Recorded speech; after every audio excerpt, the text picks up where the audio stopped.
get started. Allow me to start by welcoming all participants from Asia region and beyond.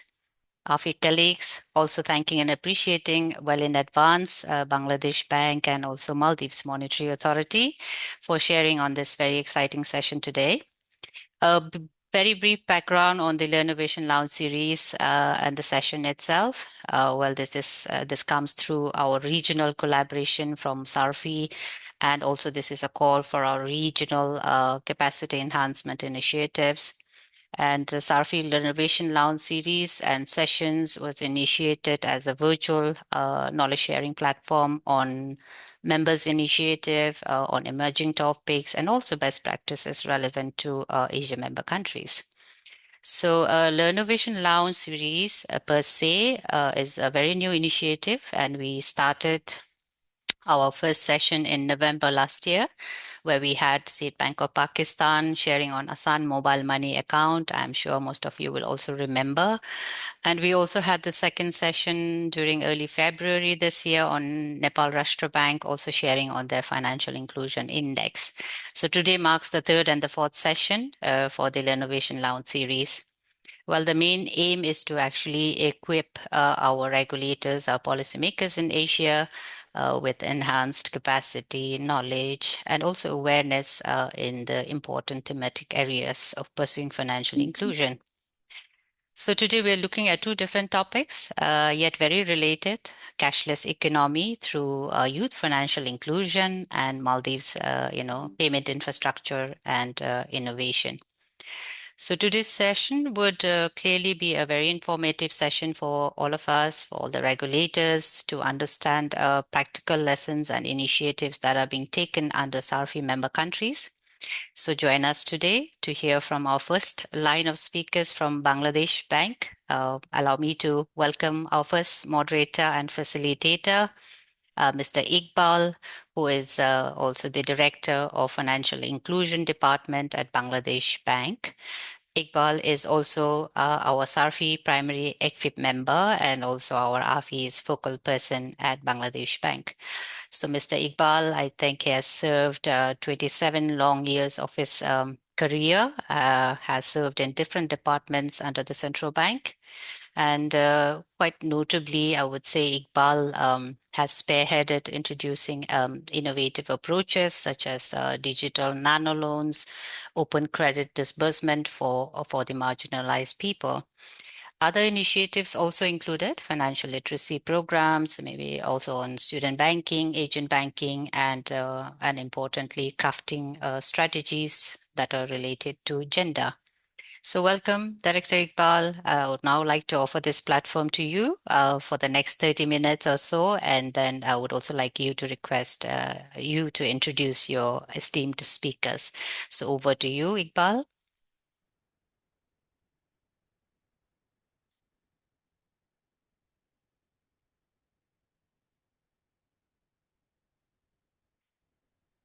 Iqbal, I think we cannot hear you. Uh,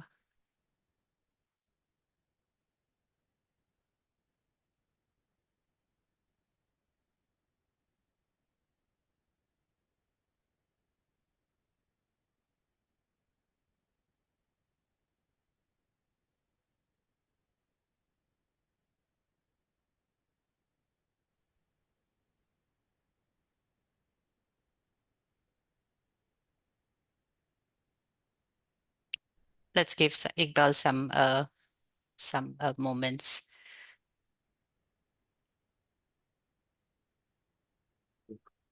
Am I audible now? Yes, thank you, Iqbal. You are Thank you. very Thank much you. audible.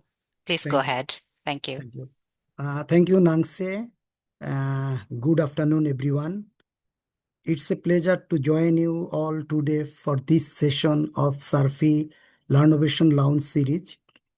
This platform has become an important space for exchanging ideas and experiences among member countries on emerging issues in the financial sector. Today, we will be focusing on a topic that is very close to our ongoing work at Bangladesh Bank, that is student banking and its role in advancing a cashless economy through youth financial inclusion in Bangladesh. Before we go to the discussion, let me introduce our speaker for today. We have with us Ms. Qazi Mutmainna Tahmida, who has been working closely uh, on policy and implementation aspects of financial inclusion initiatives at Bangladesh Bank, particularly in the area of student banking. Student banking has been one of the key entry points for financial inclusion. This idea is quite simple: to bring students into the formal financial system early in their lives. Over time, we have tried to make this more meaningful, not just by increasing the number of accounts, but by improving how these accounts are used, encouraging regular activity, promoting digital access, and making all overall experience more user-friendly for young account holders. We see this as part of our broader journey towards a more inclusive and increasingly cashless economy.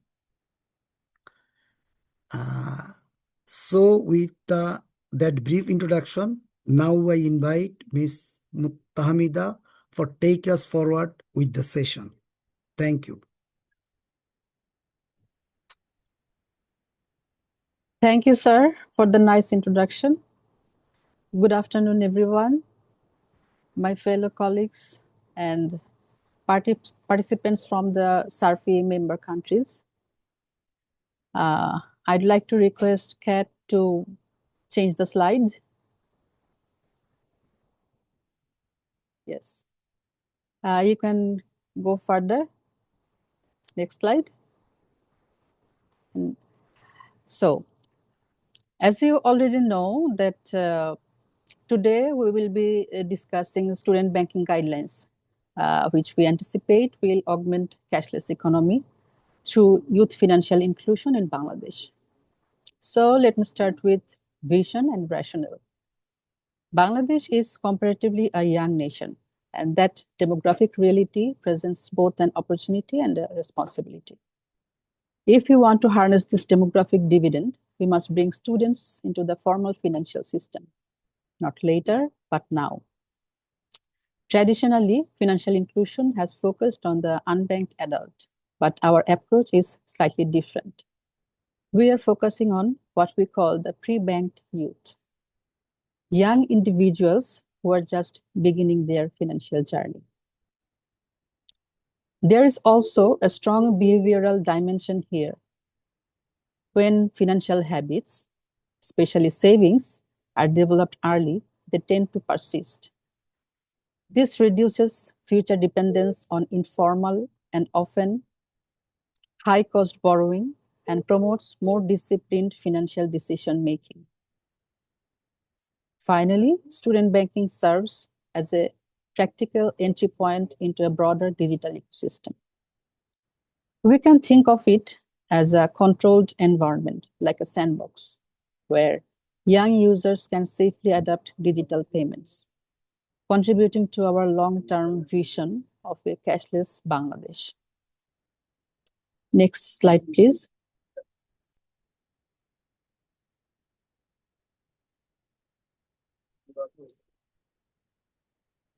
Now that we understand the rationale, let me walk you through how this vision is translated into policy.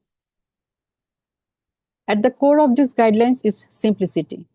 We have adopted a no-frill approach to onboarding, with basic identification such as a birth registration certificate or national ID, combined with institutional verification.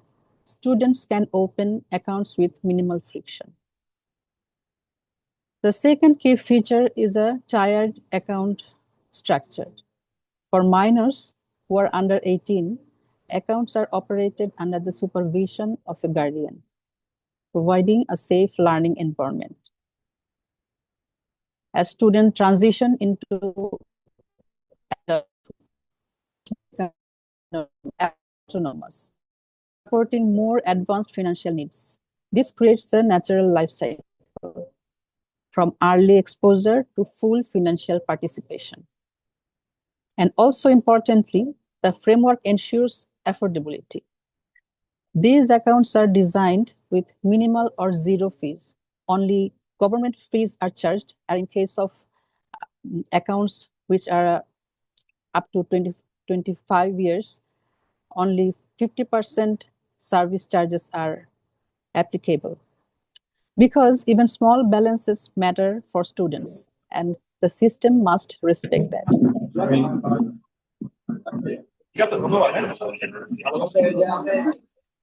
Next slide, please.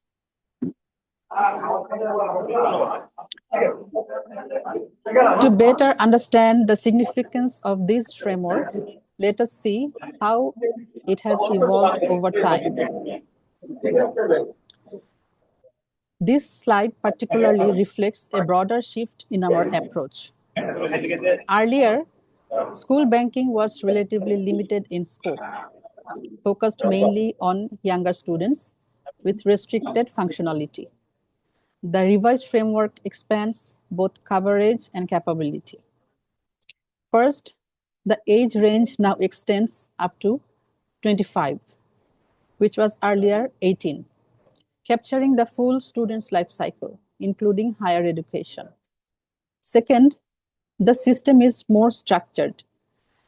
Defined transaction parameters like monthly deposit limit and maximum balance cap and clearer usage frameworks make accounts more disciplined and fit for purposes. Third, access has improved significantly. Students can now use debit cards more actively, and some cases, even credit cards can be used under appropriate safeguard. Finally, integration with the formal economy has been strengthened, particularly in areas like inward remittances and education-related international transactions. So, the overall shift is from a limited, fragmented model to one that is structured, inclusive, and aligned with real-world needs. Next slide, please.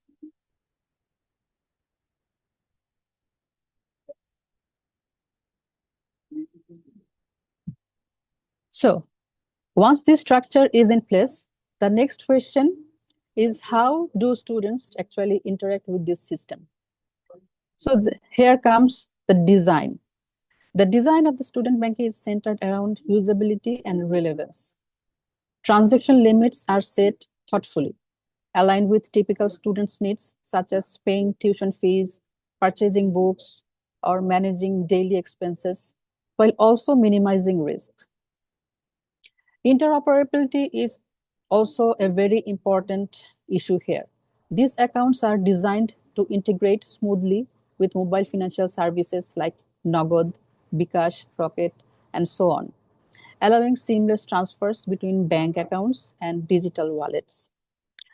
We are also encouraging modern payments methods such as debit cards, QR-based payments, and contactless transactions, especially within everyday environments like school, college, university campuses. And perhaps most importantly, the experience is increasingly app-centric. Banks are being encouraged to design interfaces that are simple, intuitive, and tailored to younger users. However, for meaningful impact, access and design alone are not enough. Usage must be accompanied by awareness and behavioral change. Next slide, please.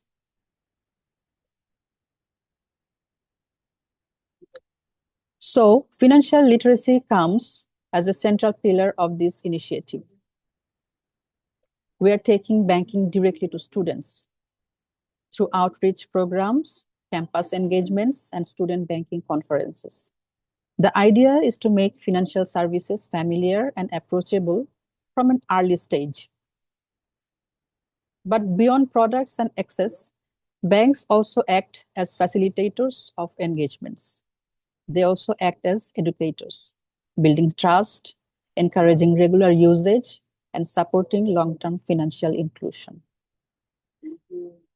We are also exploring gamification strategies using rewards, points, and incentives to make savings more encouraging, engaging, and habit forming. Moreover, there is a strong emphasis on responsible credit awareness. As students gain access to more financial tools, it is critical that they also understand financial discipline and the implication of borrowing.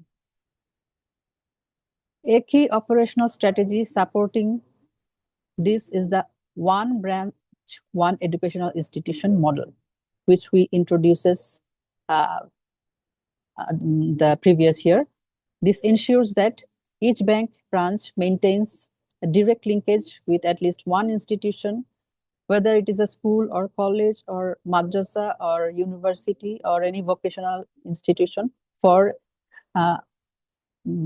deeper engagement and outreach.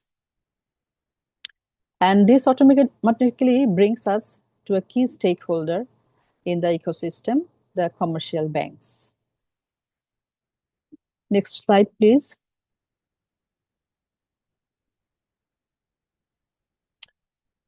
Commercial banks play a key role in translating policy into practice, as we all know. They are responsible for designing financial products that align with the needs and behavior of young users. This includes innovative savings solutions, education-linked services, and affordable account structures. At the same time, there is a strong emphasis on digital-first delivery. Since they are dealing with Gen Z and Gen Alpha, mobile applications and other digital initiatives need to be intuitive, accessible, tailored to the life cycle of today's students. Equally important is affordability. Keeping costs low ensures that financial barriers do not exclude students from the system. Simultaneously, the service environment itself must evolve to be more inclusive and welcoming. This includes setting up dedicated student corners within branches, creating a space where first-time users feel comfortable. Staffs also need to be trained to be approachable and youth-friendly, ensuring that students can engage with confidence. Under these guidelines, banks are required to conduct at least 2 awareness sessions each year in their partner education institutions. These sessions should be practical, giving students hands-on exposure to mobile financial services and banking applications. There is also a strong focus on financial discipline, helping students understand responsible credit use and make sound financial decisions. And also importantly, awareness around digital risks must be strengthened so that students can engage with financial services safely and confidently. Last but not the least, banks should align their CSR initiatives with financial inclusion through scholarships or incentives that encourage positive savings behavior. Next slide, please.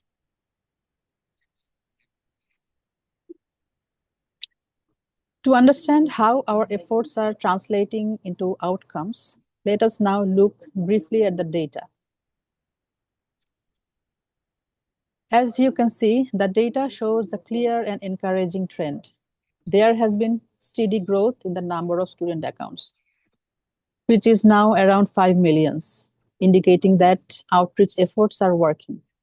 We are aiming to reach at 10 million accounts in near future. You can see the distribution of accounts reflects a relatively balanced reach across rural and urban areas, as well as across genders, suggesting inclusive expansion. Rural students hold almost 52% of the accounts, while urban students hold 48%. On the other hand, male students hold 51% and female students hold almost 49% of the total accounts. Next slide, please.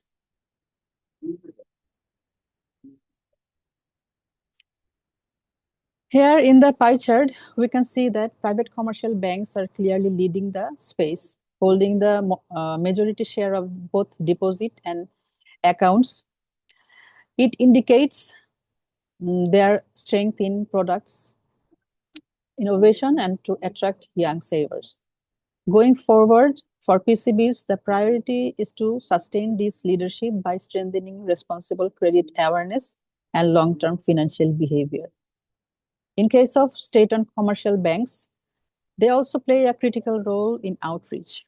They account for a large share of account opening relative to their deposit share, indicating strong penetration, particularly through initiatives like One Branch, One Educational Institution, because their branch network is very expanded in remote areas. The next step for them is to convert their reach into value by encouraging more consistent savings behavior and increasing deposit balances.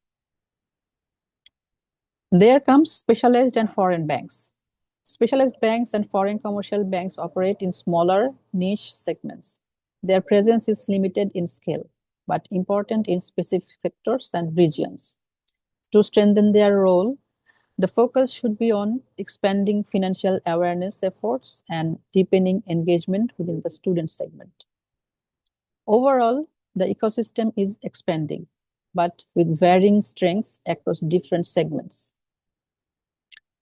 Looking beyond these static numbers, the trend over time offers deeper insight, which is in the next slide. Next slide, please. Yes. Over the past few years, we have seen consistent upward growth in both account numbers and deposit volumes.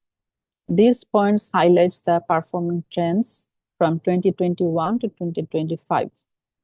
We have seen strong and consistent growth in account numbers, rising from, as I have mentioned earlier, around 2.8 million in 2021 to nearly 5 million by 2025. This steady increase shows that our outreach strategies, particularly nationwide engagement programs and conferences, are working. One of the most striking development is the sharp rise in deposits between 2021 and 2022. This was not just incremental growth. It marked a significant shift, reflecting a surge in trust and participation once the framework was firmly in place after COVID-19. Although deposits stabilized slightly after peaking in 2023, overall levels have remained strong, even amid broader economic pressures. Student savings have shown resilience, suggesting that habit-forming strategies are beginning to take effect. The overall trend is clear. We are not just increasing account numbers. We are deepening financial inclusion, with each account representing a more financially aware and prepared young individual. Next slide, please.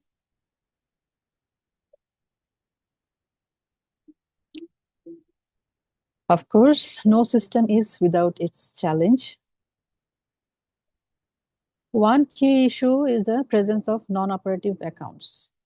While account opening has been successful, sustained usage remains a challenge. This highlights the importance of ongoing digital engagement. Another challenge is the rural-urban divide. Although progress has been made, disparities in infrastructure still affect access.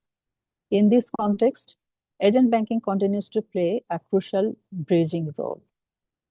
Finally, there is the issue of guardian awareness. Because rather than the students, parents are more hesitant in some cases. So, financial literacy efforts must extend beyond individuals to the broader households. Each of these challenges offers an important lesson. and of course, an opportunity for refinement. So our revised guidelines aim to make financial inclusion truly universal. We place strong emphasis on full coverage at the secondary school level. We also prioritize children from financially excluded families, especially those linked to no-frill accounts, enabling intergenerational inclusion. And importantly, we focus on ethnic and underserved communities, female students, using agent banking and outreach to reach the last mile. With these insights in mind, let me conclude. In the next slide, please.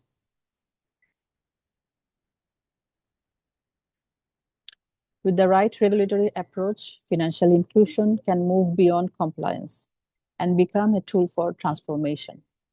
Our goal is simple, yet powerful. Every student should graduate not only with an academic qualification or certificate, but also with a functional bank account, a record of responsible financial behavior, and a foundation for future financial stability. At its core, sustainable inclusion rests on three pillars: accessibility, protection, and efficiency. If we can ensure these, we will not only build a more inclusive financial system, but also a more resilient and future-ready economy. Thank you. Thank you all for your attention, and I'm looking forward for your questions and discussion.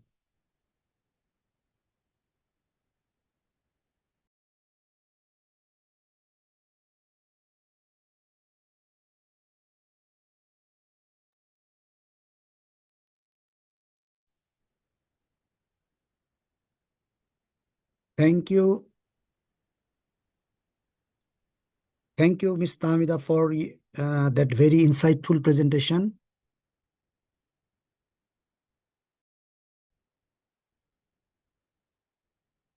I think the key takeaway is quite clear. Student banking is no longer just about opening accounts, but about ensuring active use, digital engagement, and building financial habits early on. This is very much aligned with our ongoing efforts. With that, I will keep it brief and open the floor for discussion. We welcome your questions, comments, and experiences. Thank you.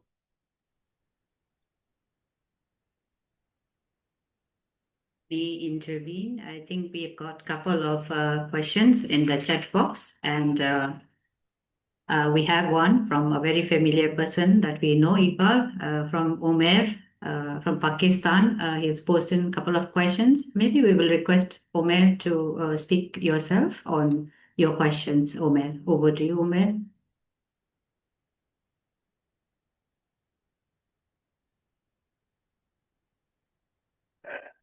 Hi, Omer. Are you able to hear us?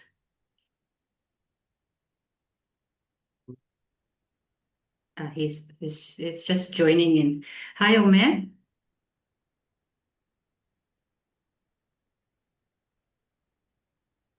One more try. Hello, Omer. Okay, so maybe I will read out his questions to Iqbal and Qazi as well. Omer has posed his questions for, he says, for below 18 years of age, right? So what is the nature of account? Either these are independent accounts or parental guided, or is it a controlled account? So this was the first question. And there is one more, and it says, are there any credit limits assigned to these accounts?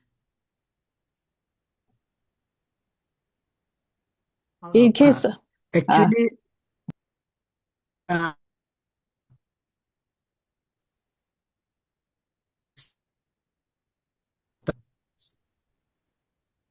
So Iqbal, I think we are not able to hear you properly again. Your can voice. I answer the question? Yes, please.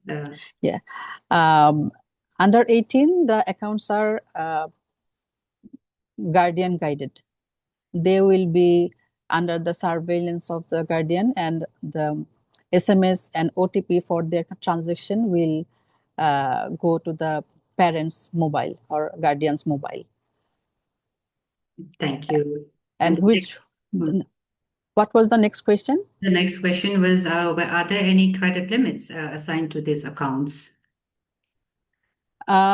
No, there is no credit limits, but bank will use their prudence to while providing their cards, since they are not minor, they are already beyond 18, beyond these limits. So they are based on their customer and banker relationship. They will be provided the credit cards.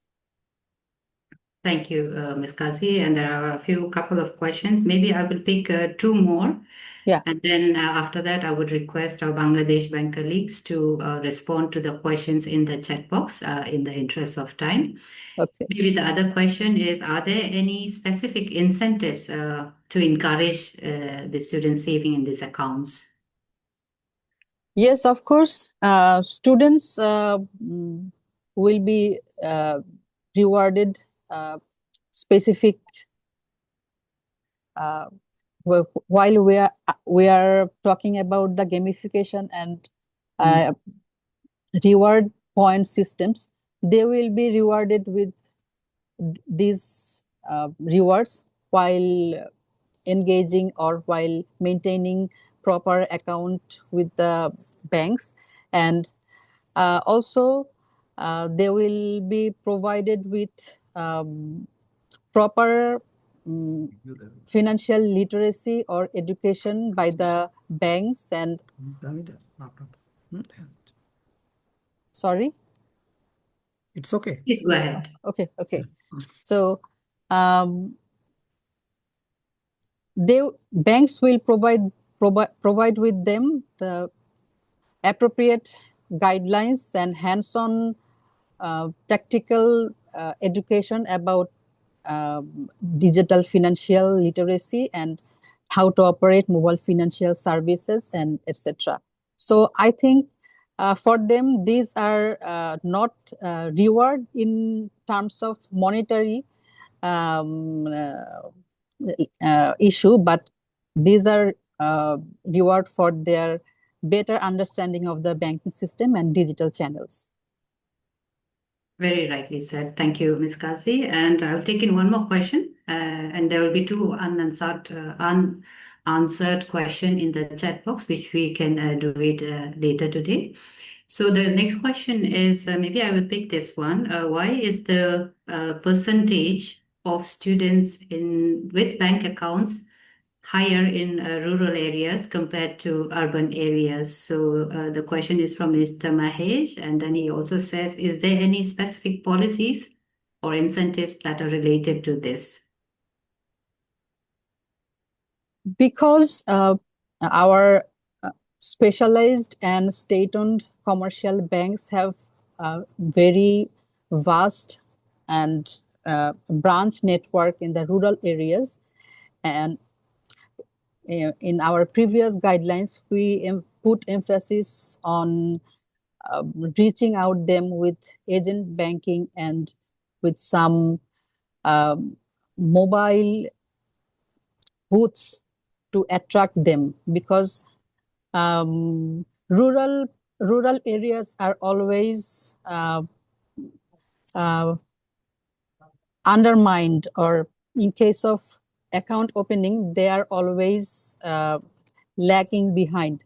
So our approach was to use these banks, specialized and state-owned banks, to penetrate those rural and marginal areas. And as we have some no-frill account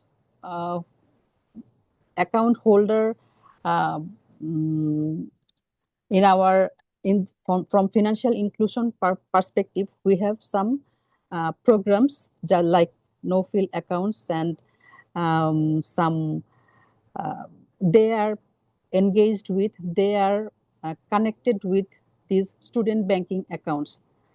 The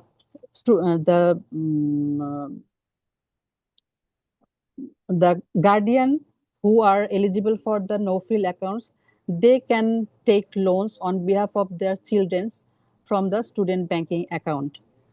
So these incentives encourage them to penetrate in the rural areas, and there is no other special incentives for the rural areas, but I think the main issue is the larger network of the specialized banks. But one issue is that maybe the account number is large in rural areas, but non-operative account that I mentioned earlier, which is a major problem in the rural areas because the digital infrastructure is not so good in those areas. So account may be large in numbers, but most of them or many of them may be non-operative. Thank you, Ms. Qazi. And in connection to your last words on this dormant account, would you quickly give us some figures if you have? What would be the percentage of dormant accounts in the rural areas or maybe urban or collective? No, we don't collect those information right now. The number of inactive accounts we collect, but we don't compile it for our regulatory purposes. But in this, our student banking guidelines, new guidelines, we will be doing that. But earlier, we were not collecting those information regularly. In some cases, we collect those for if our higher authority need them for some purpose. But in our new student banking activities, we will be doing this very importantly. Okay, all right. Thank you, Ms. Qazi. And so, Iqbal, if you have any other reflection as a moderator, then we can perhaps close this session. And yeah, I also have a request. There are a couple of some questions also in the chat box. If you can have a look later after this session. So, Iqbal, do you have any reflections, or if you have any last comments? Am I audible now? Yes, yes. Iqbal, Yes. please go ahead. In addition to Tahmida, I can say that the percentage of dormant and in inactive account or inoperative account, there should be not any dormant or inactive account as per the guideline, because this is our a special type of accounts. We instructed the banks to uh, to uh, to continue with this account whether there should be any transaction or not, because as per the this is this is a student banking account is a special type of accounts. It's no frill account, it's free of charges, just government taxes are there should be not any banking charges from the bank. So this type of account, whether it could be transaction, there may be transaction or not any transaction, it should be a regular account. So we are monitoring this, and we are guiding the bank that there should be not any operative or dormant account in this student banking. That is one thing. And another thing is uh, there is another question from, I think, Umair. Protection from the fraudulent activities will be, oh no, that is not from Umair, that is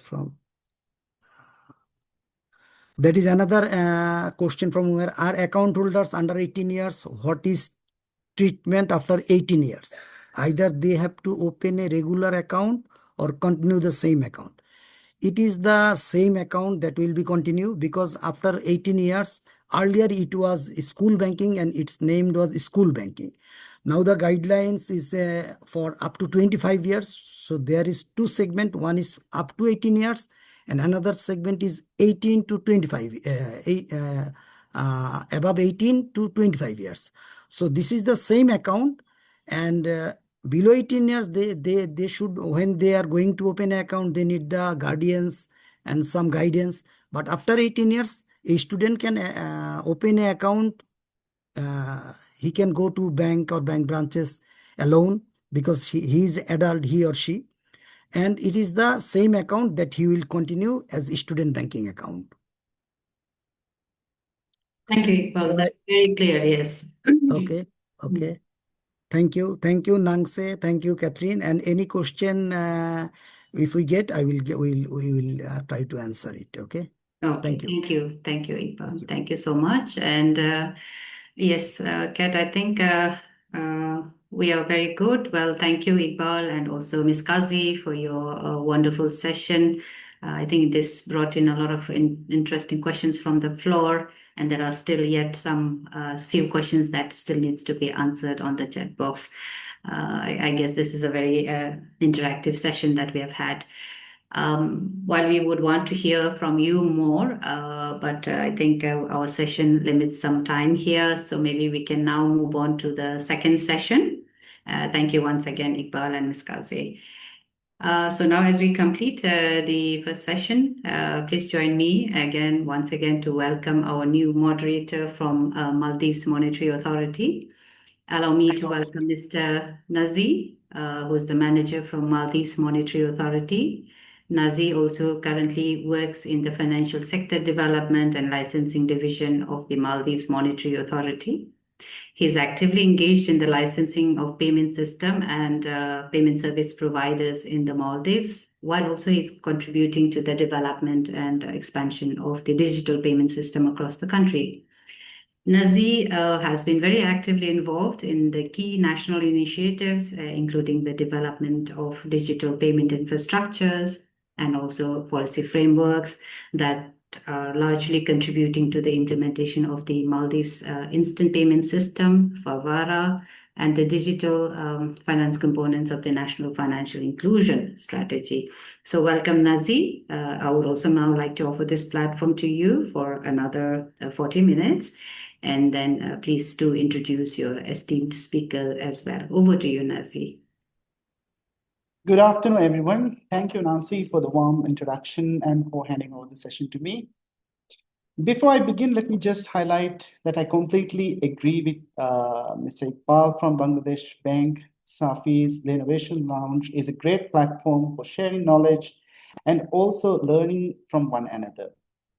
And Mr. Iqbal's and Qazi's presentation on student banking was very highly informative and insightful. And as rightly pointed out, the success of these kind of initiatives should not be measured merely on the number of accounts opened, but how actively and meaningfully these accounts are being used. Now, it's my pleasure to welcome you all for today's session on Maldives Financial Inclusion Initiative, Bridging Gap in Access to Finance and Fostering Innovation in Payment Infrastructure. Now, in today's session, we will look into how we can make financial services more accessible, inclusive, and responsive to the needs of people as well as businesses, and about the important initiatives being undertaken in the Maldives to advance financial inclusion. Now, if you look into the recent past few years, we have had several major milestones, including the launch of Favara, Maldives Instant Payment System in 2023, the introduction of National Financial Inclusion Strategy in 2025, and the establishment of a separate entity, Payment Maldives, for the development of national financial payment infrastructure. While these are important initiatives in their own right, they all share one common goal: strengthening financial inclusion and improving access to the financial services for everyone across the country. Now, in today's session, we will first hear about the broader policy vision, strategy, and national priorities that are guiding these efforts. This will be presented by Mr. Ibrahim Shauki, Managing Director of Financial Sector Development at Maldives Monetary Authority. And then we will move on to how this vision or the strategies are being implemented in practice through developments in payment infrastructure and digital financial services. Ms. Mariam Shaba, Chief Operating Officer and Acting CEO of Payment Maldives, will present this part. To begin, it is my pleasure to invite Mr. Ibrahim Shawgi, Managing Director of Financial Sector Development at Maldives Monetary Authority. Mr. Shawgi provides strategic leadership across key areas such as financial inclusion, consumer protection, financial literacy, Islamic finance, credit information, and financial institution licensing. And over the years, he has played an important role in several national initiatives related to financial sector development and inclusion. And particularly, I would like to highlight the National Financial Inclusion Strategy and also Inclusive National Affordable Housing Scheme, the details of which we will be discussing today. So without any further ado, Shawgi, over to you. Yeah, thank you, Nazir. Nazir has highlighted a bit on our national financial inclusion strategy. So, can we have the next slide, please?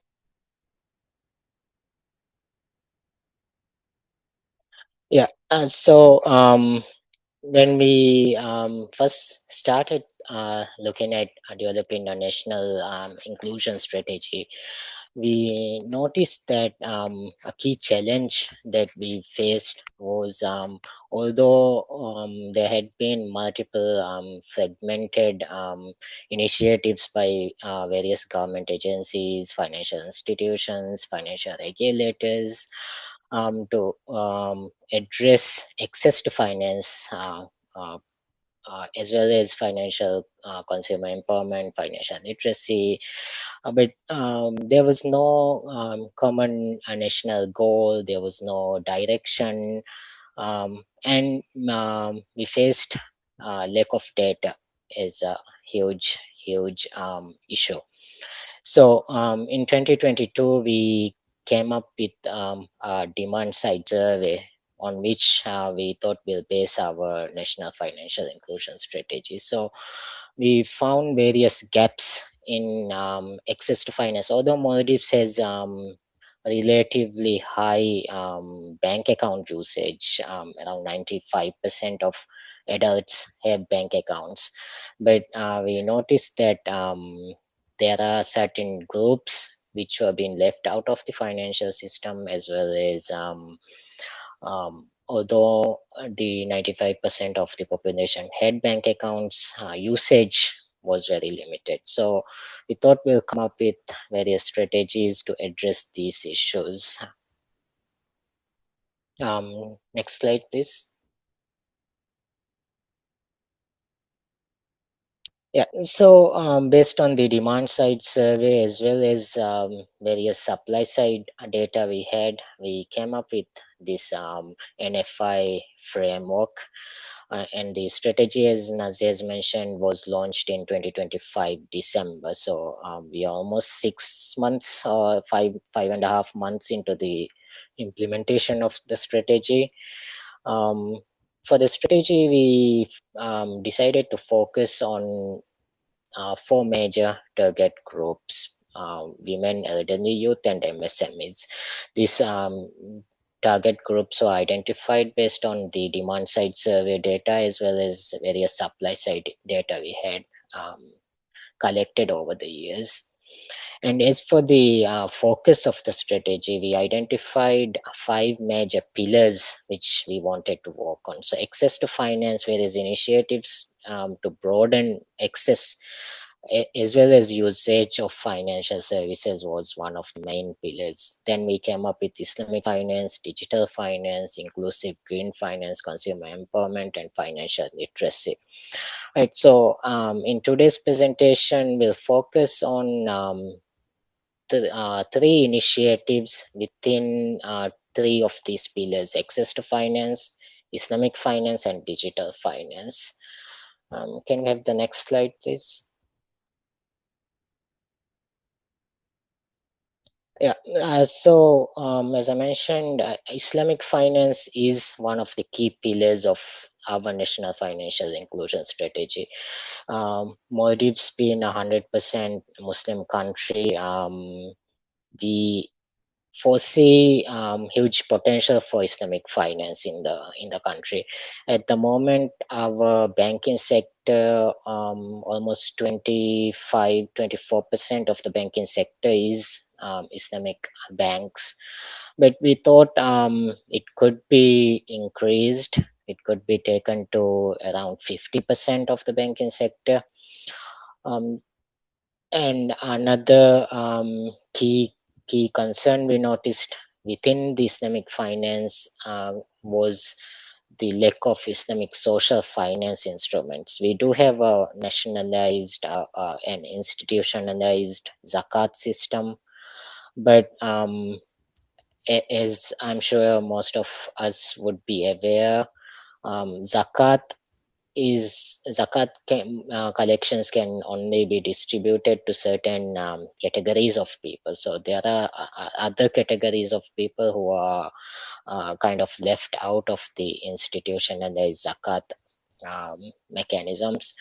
But Maldives has huge potential for other types of Islamic social finance instruments such as Sadaqa or Waqf. So we thought we'll focus on that, those components within this pillar.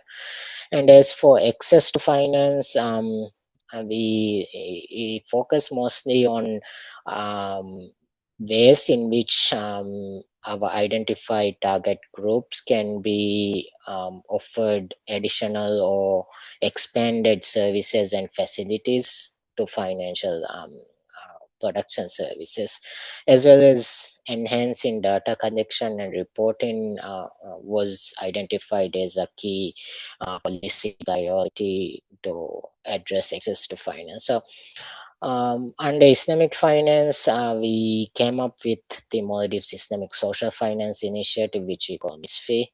So this initiative formalizes Islamic social finance within the formal Islamic banking system. And as for a key headline policy intervention under access to finance is the INA scheme. It's the Inclusive National Affordable Housing Scheme. Can we have the next slide, please? The third pillar which we identified was digital finance. Nazir has already mentioned a couple of policy interventions which we have included under the digital finance pillar, one of which is the introduction of a specialized corporate entity to develop and operate and manage the payment systems of the country. So Payment Maldives was established under this pillar, under this objective. And Ms.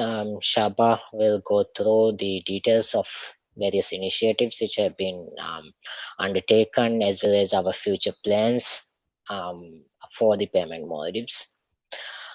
Can we have the next slide, please? Yeah. So I'll focus on the other two initiatives which I have introduced under the National Financial Inclusion Strategy, which is the INA scheme and MISFI. So I'm sure anybody who has visited the Maldives would be aware of how of the housing challenges the Maldives faces.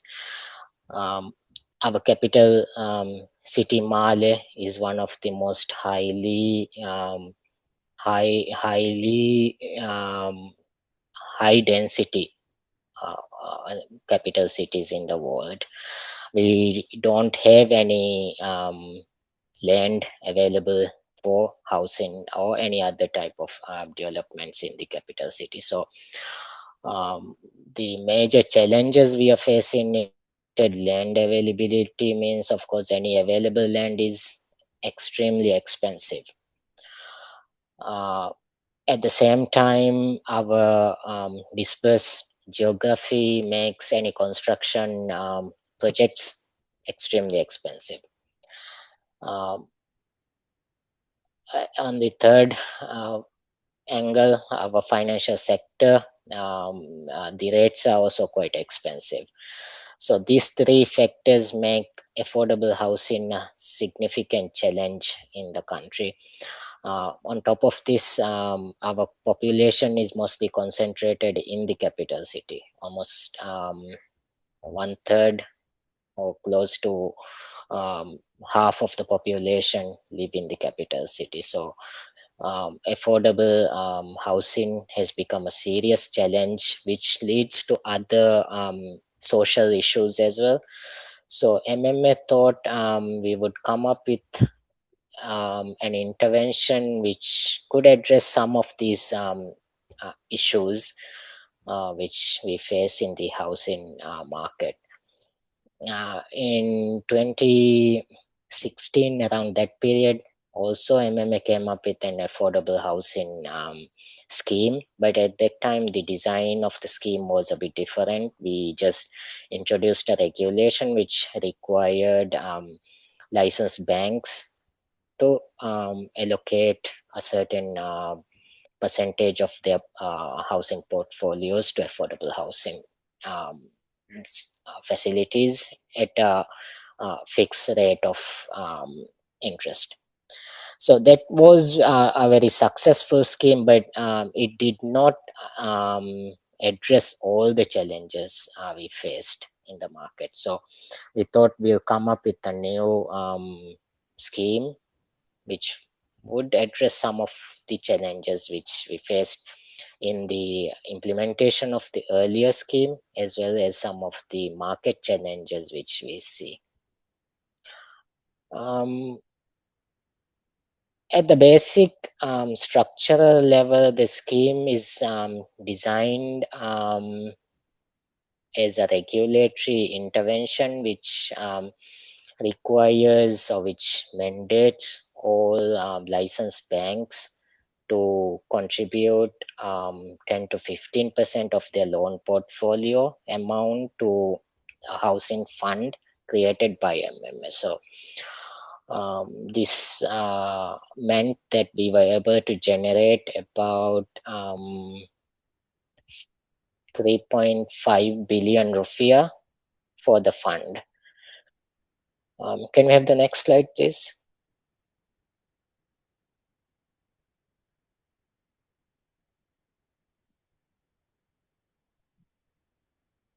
So the scheme allows banks to finance designated affordable housing projects. Something new which we did this time was allow a designated bank to be involved directly in the development phase of the housing projects, right? So we thought as supply, housing supply is also an issue we face. We thought this would allow us to immediately increase housing supply as well, rather than just focusing on providing housing finance facilities. So under this scheme, our designated financial institution is allowed to directly develop properties. They will develop properties using the housing fund created by MMA. So once the properties are developed, those properties will be leased out on a Sharia compliant lease ending with ownership basis to affordable to eligible beneficiaries.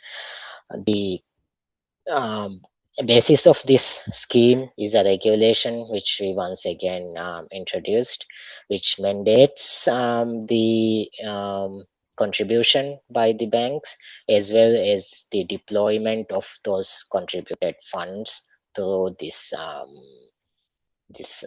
scheme. As for eligibility, our main criteria is that it has to be first time home buyers or first time home owners. So the beneficiaries or the customers must not have any other housing facility or housing available to them at the moment. Can we have the next slide, please? Yeah, so in this slide, we have depicted the operational model of the scheme. So MMA, as I mentioned, issued a regulation which mandates the contribution of all licensed banks to this housing fund, to the housing scheme. Plus, MMA will provide high-level regulatory oversight of the scheme. On the other hand, the government is formulating national housing policies, as well as provide um, subsidized land for the scheme. As I mentioned, the availability of land is a huge challenge we face in the capital, what we call the Greater Male region. Any available land is quite expensive. So for this scheme's purpose, the government has allocated land free of charge. So it's the contribution of the government to the housing scheme. So we have designated Bank of Maldives, our national bank, our leading bank, to manage the scheme. They have created a subsidiary which would handle the development of the properties. And once the properties are developed, Bank of Maldives will offer it to eligible beneficiaries on a lease ending with ownership basis. So for 25 years, the banks as contributors to the fund will own the property. Ownership will be transferred to the customer upon final payment of the facilities, which would be about 25 years. But we have decided through the regulation the maximum profit rate that would be charged for these facilities would be 5%. There would not be any equity contribution requirement by the customers. So contributing banks would be given that 5% return. So we are treating this as an investment pool. The housing fund is treated as an investment pool to which the contributing banks place as an investment their regulatory mandated contribution, to which they would be provided a 5% return. So this is the basic structure of the scheme, but we can address any questions regarding this scheme down the line once Shaba presents on the payments aspect of the inclusion strategy. Can we have the next slide, please? Yeah, the second initiative I wanted to touch on was MISFI. Basically, MISFI, the idea is to formalize Islamic social finance into the formal Islamic banking sector of the Maldives. It promotes financial inclusion. Basically, it allows various social finance funds to be channeled to people who are not able to afford formal financial facilities and services. Can we have the next slide, please?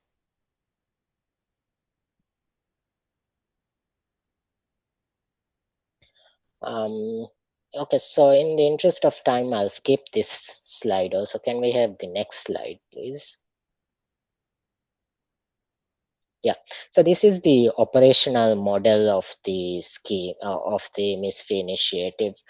It basically allows Islamic banks to offer deposit-linked products whereby the customers are given the opportunity to contribute a certain percentage of any profits generated from the deposits to this scheme, as well as to channel individual as well as corporate donation as well as CSR funds for this purpose. So once the funds are generated, we collaborate. The banks are allowed to collaborate with what we are calling change makers, basically NGOs, which would channel funds either onto charitable causes or social causes, mostly blended financing, microfinance, or to a bit of a long-term development focused initiatives.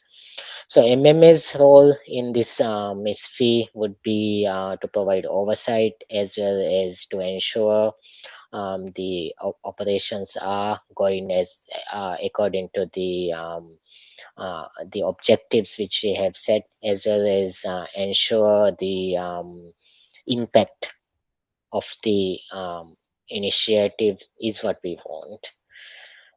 Can we have the next slide, please? Yeah, so that's what we wanted to cover under those two initiatives, and we'll address any questions you may have down the line. Shaba, over to you, or Nazi, over to you. Yes, thank you, Shauki, for the very insightful presentation on the high-level overview of the National Financial Inclusion Strategy, the Affordable Housing Scheme, as well as the Islamic Social Financing Initiative. Maybe if any participant has any question, you can just type in the chat, because that had to be shortened a bit. Now we will move on from the policy and strategy perspective to the implementation side, looking at how these initiatives are being translated into the practical solutions and infrastructure. For this, I'm pleased to invite Ms. Mariam Shaba, Chief Operating Officer and Acting CEO of Payment Maldives Private Limited. Ms. Shaba is a banking and finance professional with more than 22 years of experience across lending, SME banking, credit risk management, and digital banking initiatives. She currently leads efforts at Payment Maldives focused on developing national digital payment infrastructure and advancing interoperable payment systems that support financial inclusion. Shaba, floor is yours. Thank you, Nazi, for the introduction, the great introduction. Yeah. So, hi everyone. I will be highlighting based on the activities of Payment Maldives and a little bit of overview of our payment infrastructure and our role in financial inclusion in Maldives. So as you all know, Maldives is geographically scattered chain of islands, which has inherently had a lot of challenges in financial inclusion. So MMA has actually taken an initiative to for the financial inclusion to enhance this, and for Payment Maldives, we will be the key catalysts in providing these financial services, digital financial services, and payment operations in the Maldives. So Maldives has had Maldives IPS, an IPS, instant payment system, developed since 2023, and which is in action. So now this activity is segregated to a separate legal entity under the Companies Act, and which is 100% owned by MMA to a private limited company. So as you know, from a regulator's perspective and changing this into a corporate model like in India, UPI. So we will be the key payment system operator and developer in the Maldives. So our vision is to actually build a digital payment ecosystem delivering a secure, inclusive, and innovative financial service that empowers people and grow businesses and derive sustainable economic progress. Our mission is to deliver a secure, inclusive, future-ready payment infrastructure that escalates digital innovation, promotes financial inclusion, and supports Maldives' journey towards a sustainable digital economy. Can we have the next slide, please?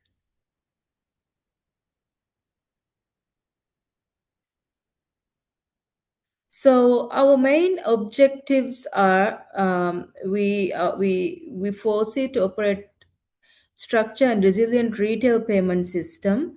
We foresee to expand access to modern payment services comprehensive to financial inclusion. We are investing in research and integrating emerging payment technologies to our IPS system. So in which we will be able to provide a fast, convenient, and affordable payment services for all users, for personal or retail or to businesses and G2G as well. We serve as a catalyst for innovation and support fintech companies, foster international collaborations to strengthen cross-border payment system. So in addition to this, I would like to highlight a few pointers here. So as you know, as Maldives has been growing in this technological ecosystem where all the banks and all the players in the system have actually established their own fragmented pieces of digital services happening.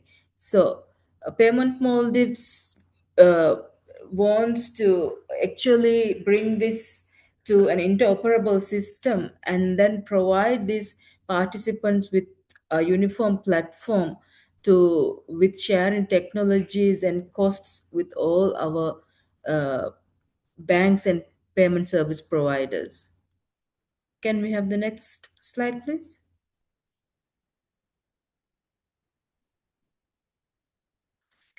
So, as you know, the Maldives, having said that, we are geographically dispersed, and about one third of the population resides in the Maldives, the capital area. So, it has been a challenge that one of which is that inherent challenges that we foresee is the technological literacy among our uh, our population. So it's one of which is quite hard for us to actually navigate through these challenges.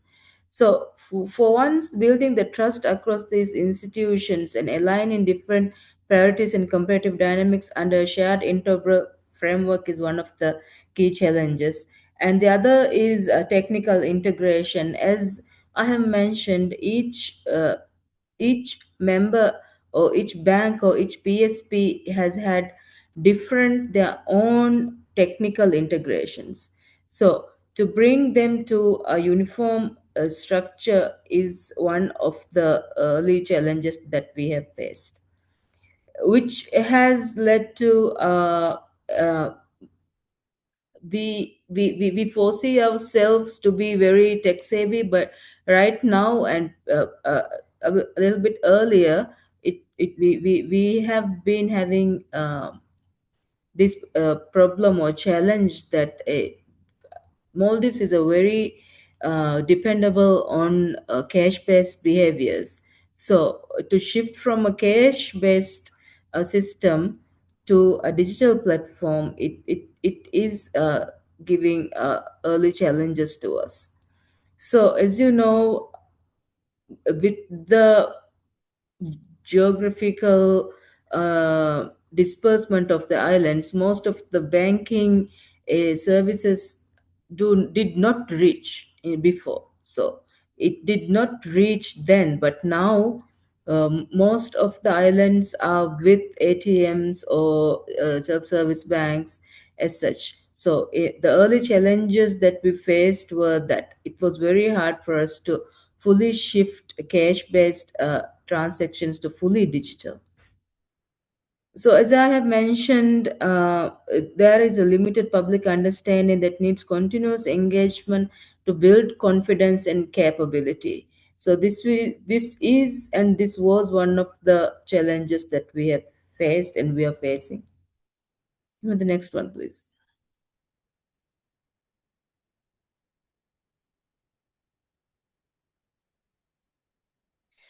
So, Maldives has our own instant payment system like UPI India.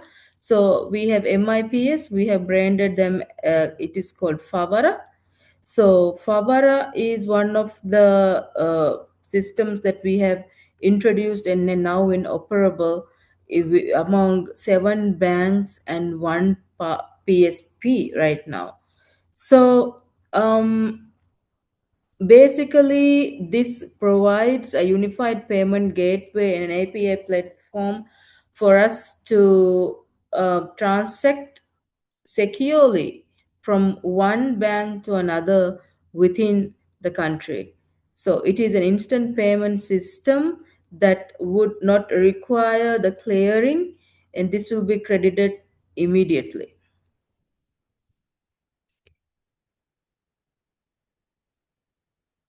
So in this system, we have instant clearing module, liquidity management, smart addressing service, and we have open banking, payment initiation, and real-time access to funds.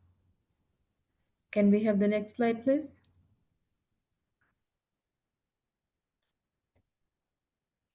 So when we look at the infrastructure, this is designed to increase innovation and competition in the payment industry.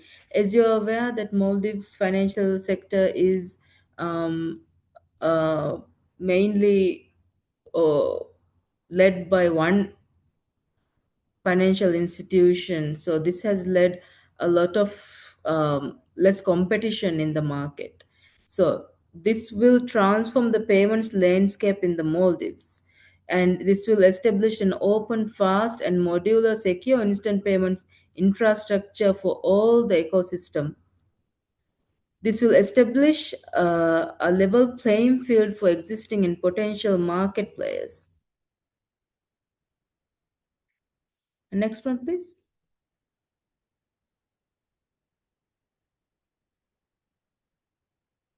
Can we have the next slide?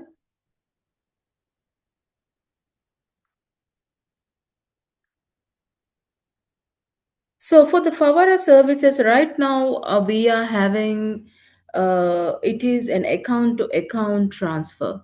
So Favara services is actually now able to securely and instantly transfer services from one account to the other. So as an overlay services, we are giving a Favara ID. The initiator submits a request to initiate a transaction via the digital channel using an alias. The initiator will receive account details such as the account holder's name to confirm that this is the intended pay. However, a request is where payee initiates a P2P R2P via the channel using the account number or alias. The payer accepts or rejects. The credit transfer is initiated, eh, and then the transaction happens. The single transaction limit is set for risk purposes, so it is MVR 10,000. The account verification feature, this is to ensure that the credit transfer or request to pay is sent to the correct account prior to conduct the transaction. For a recall is to request the beneficiary to resend the money sent mistakenly or by a fraudulent activity. We have the next one.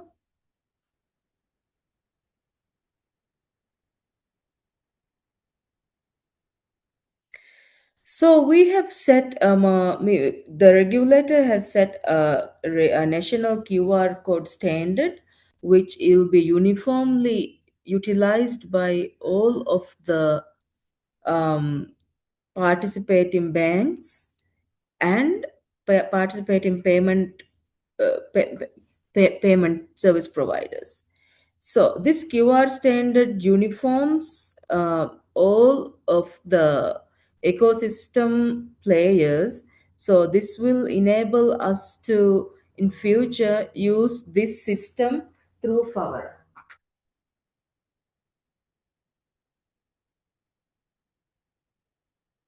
Can we have the next slide, please?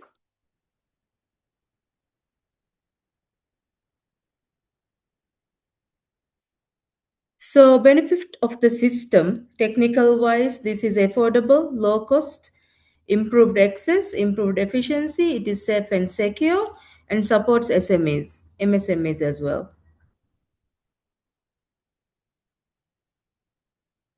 Can we have the next slide, please?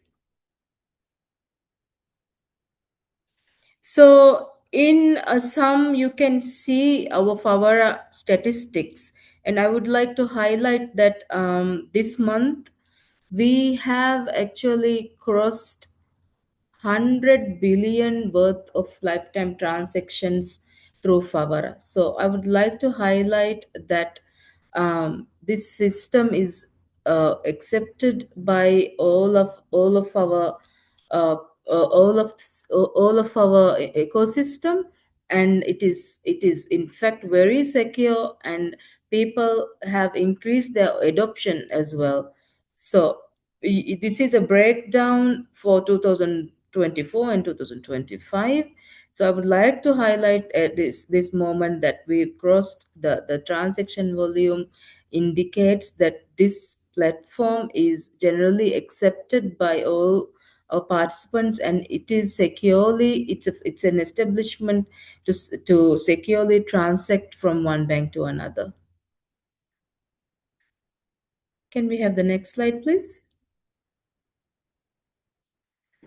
Okay, so short-term priorities actually, we are looking forward on basically three aspects.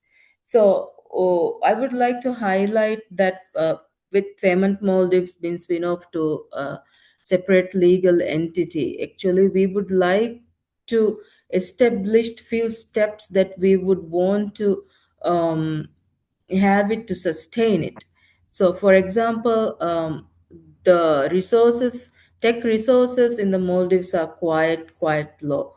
So, in addition to technological infrastructure, we are also looking to establish a fintech institute to actually create technological human resources. So, this we could have this system. We could actually um, sustain this system here.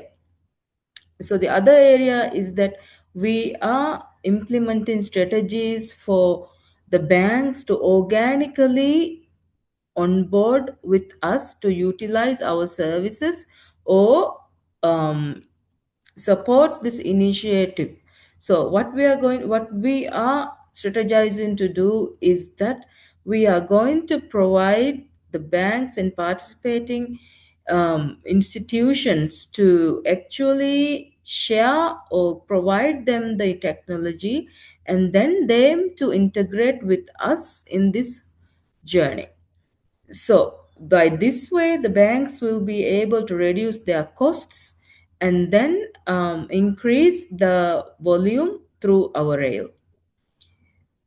In addition to that, as you all know, digital transformation comes with a lot of risks, cybersecurity risk, fraudulence, and people actually scared to use the digital resources. So we will be in a medium term, we will be establishing a fraud intelligence unit that would actually centrally monitor digital frauds in the country. So, in addition to the overlaying services, we are trying to give account verification services for SOEs and government. We are establishing a centralized dispute management services for all participants. We are trying to establish a bill aggregating services. We are uh, we are uh, we are connecting integrating cross border connections with India for right now. So we will be going live with the UPI pay to pay transactions in hopefully in July this year, and pay to M payments in February 2027. So all these initiatives will further include the unbanked population, say financially include most of the Maldivian population to this system. Can we have the next slide, please?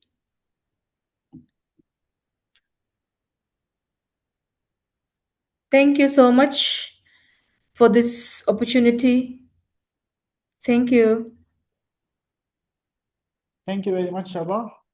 And thank you for the overview of the existing established instant payment system, as well as the plans which are currently in the pipeline. So, Nancy, would you like to come in for the quick Q&A?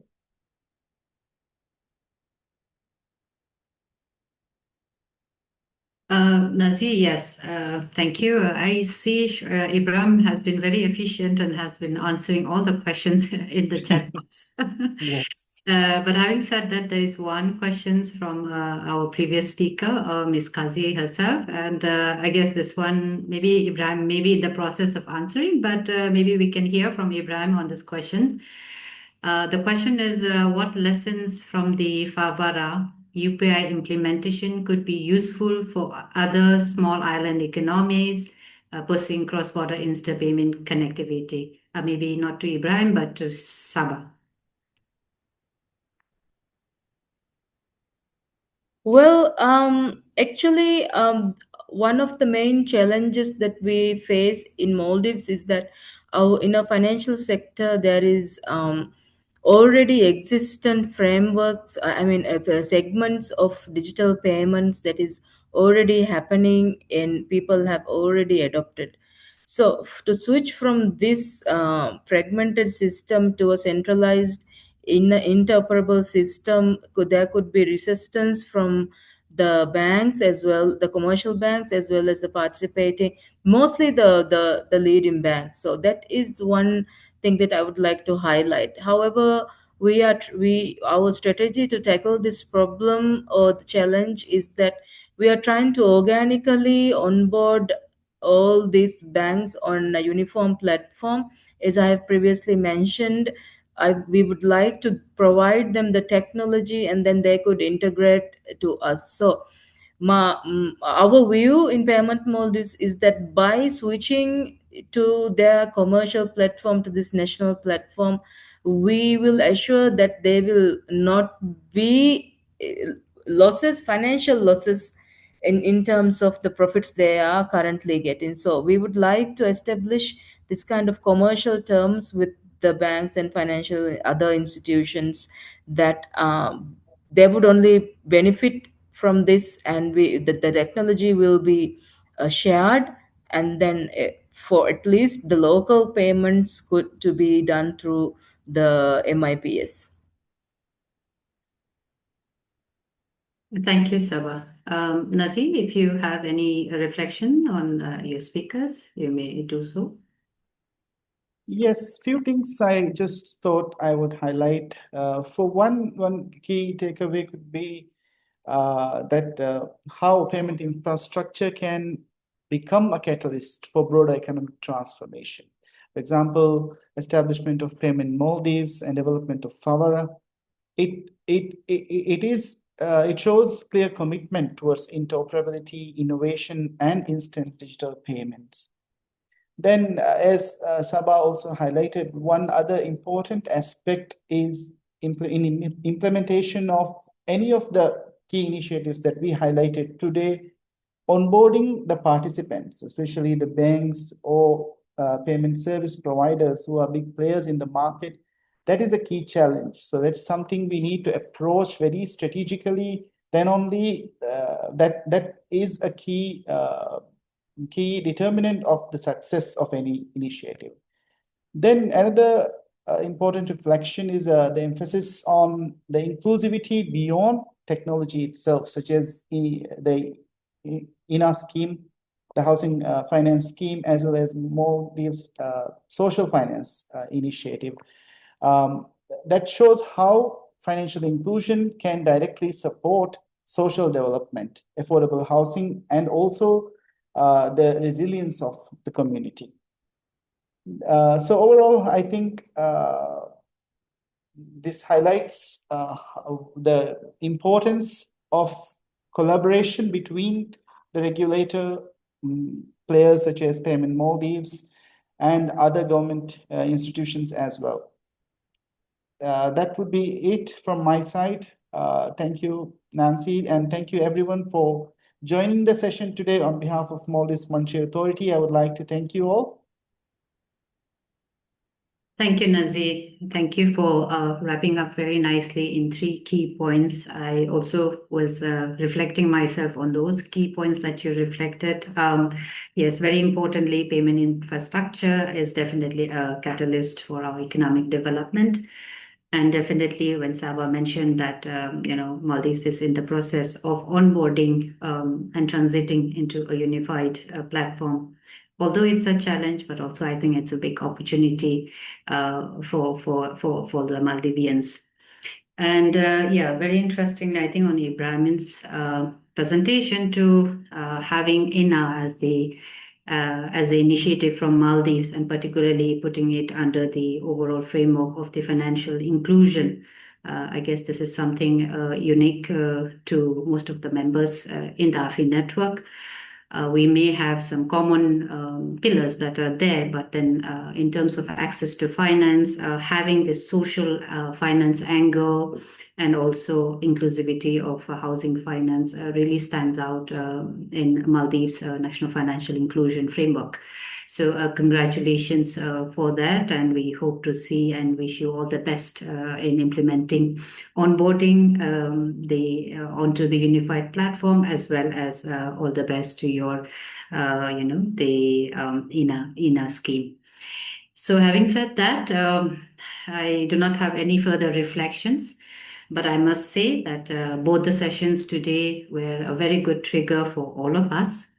I guess when we have reflection on our own, apart from the reflection that we have done, I'm sure everybody will have your own reflection to look into your own financial inclusion policies that are related to students, that are related to youth, also in your NFIS and also payment infrastructure initiatives. I think this was very well presented by all our esteemed speakers, and thank you so much for your time and your presentations today. I guess we will now move on to the next session, next activity that we have. But before that, I will also share the link to the shared folder that we have.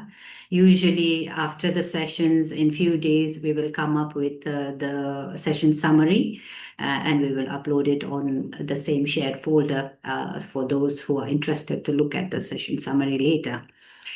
Right. So the next is, as our drill, all of us are very well aware, we will take a few minutes to fill out our evaluation survey, which is presented on your screen next.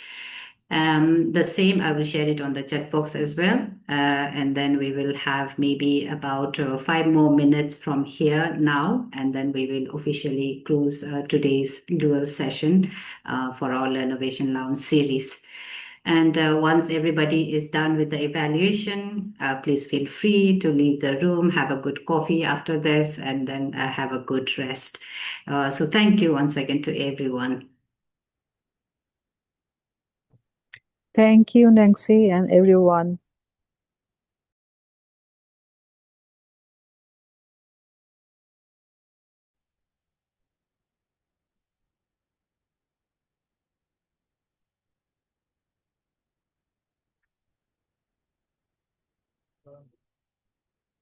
Hmm.